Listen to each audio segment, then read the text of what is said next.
ஒரு மேஜிக் பார்க்கலாமா? காலிஃப்ளவரில் பர்ஃபி.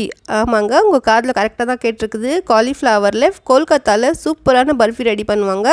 சிபிஐ வந்தால் கூட அந்த வாசம் கண்டுபிடிக்க முடியாது. இதில் தான் நம்ம செஞ்சோன்னு 300 கிராம் காலிஃப்ளவர் எடுத்து நல்லா 5 நிமிஷத்துக்கு பாயில் பண்ணி ஆற வச்சு கிரைண்டரில் நல்லா அரைச்சி எடுத்துக்கலாம்.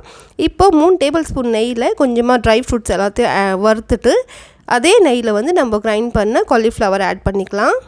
நல்லா நெய்லாம் அப்சார்ப் ஆகி ஒரு 10 நிமிஷத்துக்கு லோ ஃப்ளேமில் இந்த மாதிரி கலரிட்டே இருக்கணும். இப்போ பார்த்தீங்கன்னா நல்லா மாவா மாதிரி ஆகிடும். இப்போ ஒரு 1/4 கப்பு சர்க்கரை ஆட் பண்ணிக்கலாம். ஏன்னா மில்க் பவுடர் ஆட் பண்ண போகிறோம். ஸோ ஸ்வீட்னஸ் கரெக்டாக இருக்கும். 1/2 கப்பு மில்க் பவுடர் ஆட் பண்ணி நல்லா மிக்ஸ் பண்ணிக்கலாம். ஒரு 2 நிமிஷத்துக்கு அப்புறமா இதில் கொஞ்சமாக ஏலக்காய் தூள் ஆட் பண்ணிக்கலாம். கூடவே 1 டீஸ்பூன் நெய் ஆட் பண்ணிவிட்டு நல்லா மிக்ஸ் பண்ணிவிட்டு ஃபைனலாக வறுத்து வச்ச ட்ரை ஃப்ரூட்ஸ் ஆட் பண்ணி மிக்ஸ் பண்ணோன்னா கடாய் விட்டு பிரிஞ்சு வந்ததும் நம்மளோட பர்ஃபி ரெடி. இப்போ ஒரு க்ரீஸ் பண்ண பிளேட்டில் ஆட் பண்ணிவிட்டு நல்லா பீஸ் போட்டுக்கலாம். ட்ரை ஃப்ரூட்ஸ்லாம் ஆட் பண்ணி டேஸ்டியான காலிஃப்ளவர் பர்ஃபி ரெடி.